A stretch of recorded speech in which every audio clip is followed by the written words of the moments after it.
নমস্কার, বাংলা সংবাদ থেকে আমি দীপঙ্কর ঘোষ।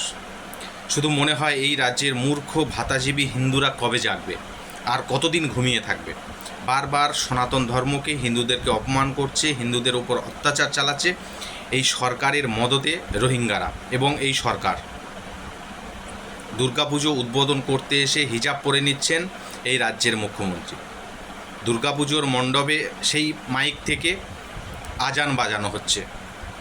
শুধু কয়েকটি প্রশ্ন, এই রাজ্যের হিন্দুরা যারা নানা রকম যুক্তি খাড়া করে এবং যারা ঘুমিয়ে আছে এবং যারা ভাতার জন্য, ভিক্ষার জন্য চুপ করে আছেন, কোনোদিন এই রাজ্যের মুখ্যমন্ত্রী মাননীয় মমতা বন্দ্যোপাধ্যায় তিনি কি পারবেন কোনো মুসলিমদের অনুষ্ঠানে নামাবলী পড়ে যেতে, গেরুয়া উত্তরীয় পড়ে যেতে, তাদের কোনো অনুষ্ঠান থেকে আমাদের হিন্দুদের মন্ত্র পাঠ সেই মাইক থেকে বাজাতে পারবে না। হিন্দুদের মন্দিরের সভাপতি করছে মুসলিমকে, উনি পারবেন? কোনো মসজিদের সভাপতি হিন্দু কাউকে করতে পারবেন না। শুধু মিথ্যের কথা, ভাঁওতাবাজি, যে হিন্দু মুসলিম ভাই ভাই। এই সরকার, তৃণমূল কংগ্রেস ধর্মনিরপেক্ষ একটি দল, পুরোটাই মিথ্যে।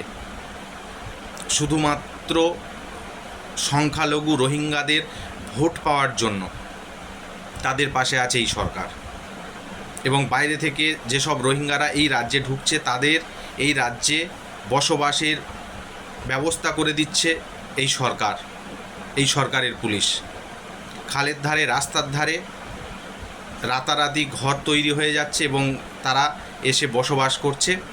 তাদের জন্য ইলেকট্রিকের ব্যবস্থা করে দেওয়া হচ্ছে, টিউবওয়েলের ব্যবস্থা করে দেওয়া হচ্ছে, ঘরের ব্যবস্থা করে দেওয়া হচ্ছে। কবে জাগবে এই রাজ্যের মূর্খ ভাতাজীবী ভিক্ষা পাওয়া হিন্দুরা? যত তাড়াতাড়ি জাগবে তত তাড়াতাড়ি তাদের মঙ্গল। না হলে বিপদ যে সামনে, এটা কিন্তু কারোরই বুঝতে বাকি নেই।